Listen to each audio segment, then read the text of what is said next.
enorme diversidad en las cepas africanas. Encontramos allí todas las variantes posibles del virus. Y en muchas ocasiones las pruebas no están convenientemente adaptadas. Por tanto, es necesario realizar un estudio exhaustivo. ¿Ponen en duda nuestras hipótesis los datos que llegan de África? No lo creo, porque todas las estimaciones han sido obtenidas mediante métodos diferentes y muestran un abanico de posibilidades. Basta visitar cualquier hospital de África para darse cuenta de que la mayoría de los pacientes padecen el SIDA.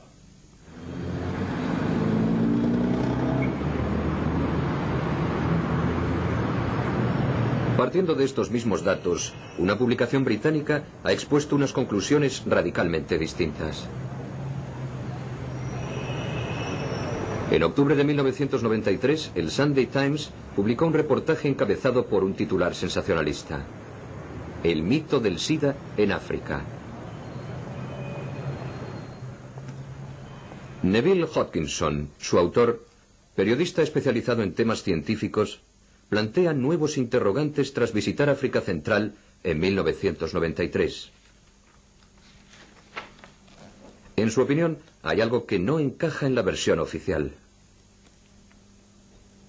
¿Está África realmente enferma de SIDA? No si definimos el SIDA como una nueva enfermedad infecciosa.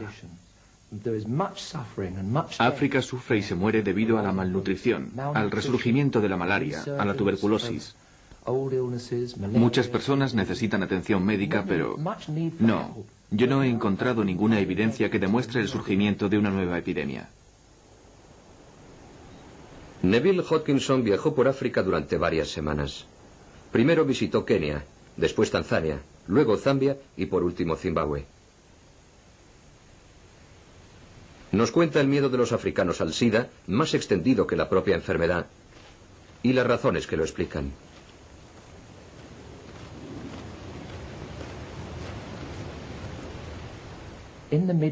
A mediados de los años 80 llegaron los científicos americanos con los nuevos test del SIDA y empezaron a aplicarlos a grandes grupos de población. Observaron que casi el 50% de las personas estudiadas daban positivo en las pruebas y proclamaron: el VIH está aquí desde hace muchos años.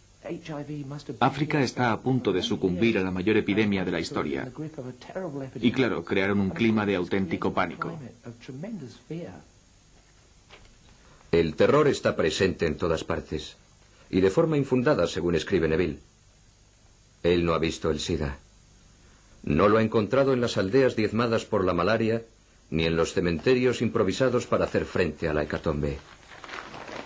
África se muere, como siempre, a causa de algo que no tiene nada que ver con una nueva enfermedad que en Occidente llamamos SIDA. Cuando llegué a África, lo primero que me sorprendió fue no encontrar esos hospitales atestados de enfermos de SIDA, esos pueblos arrasados por la enfermedad de los que tanto se había escrito. Pero cuando preguntaba de qué se estaban muriendo, siempre me contestaban: de SIDA. Yo decía: bien, ¿pero de qué enfermedad? Porque el SIDA es un síndrome de inmunodeficiencia. Y me contestaban: bueno, este paciente tiene tuberculosis, este otro una diarrea crónica y este malaria. Había muchas enfermedades diferentes: fiebres, diarreas, todas las que ha habido siempre en África y que ahora los médicos han rebautizado como SIDA, debido al miedo que provocaron los test que se realizaron en su día. ¿Es posible que se haya cometido un error de tal magnitud? Hoy en día muchos investigadores se han planteado la misma pregunta.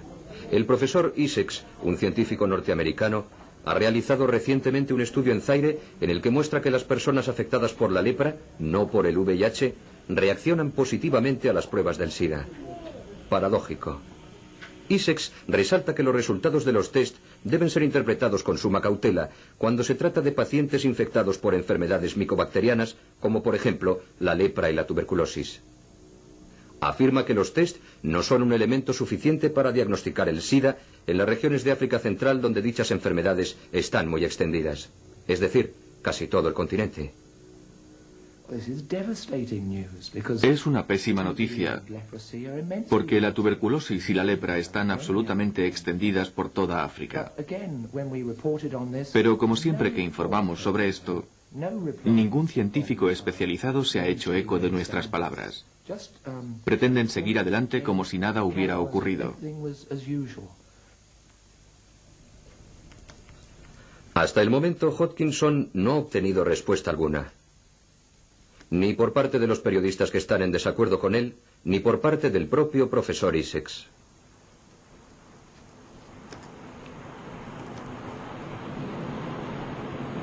¿Los test del SIDA son menos exactos de lo que se dice? Aquí, en Australia, un equipo de investigadores de Perth ha realizado un estudio exhaustivo sobre este tema. Y precisamente en este hospital.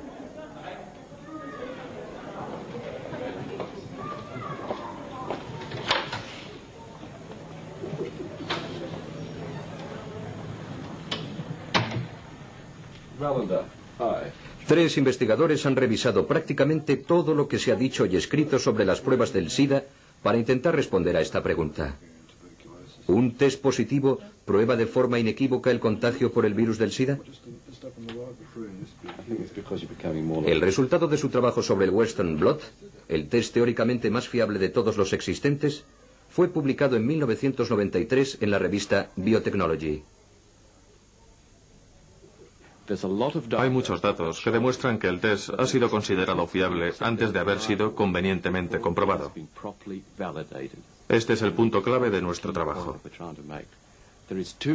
Se ha puesto en tela de juicio la fiabilidad del test. Quizá estemos dando por buenos unos resultados inciertos. Debemos recordar que el test jamás detecta el propio virus, sino los anticuerpos que han reaccionado a la presencia del virus en el organismo. ¿En qué consiste el test del SIDA? Se desarrolla en dos etapas. La primera es el test ELISA. Si el resultado es positivo, debe ser obligatoriamente confirmado por una segunda prueba, el test de Western Blot. El Western Blot consiste en una bandeja sobre la que han sido fijadas las diferentes proteínas del virus. Dicha bandeja se pone en contacto con el suero del paciente. Si el suero contiene anticuerpos contra el virus, las proteínas aparecen en forma de bandas negras. El test es positivo cuando la bandeja presenta varias bandas negras. Hasta aquí todos de acuerdo, pero posteriormente las cosas se complican porque los criterios valorativos cambian de un país a otro. Francia no tiene los mismos criterios que los Estados Unidos para aceptar una prueba positiva. Dichos baremos varían también en Australia o en África.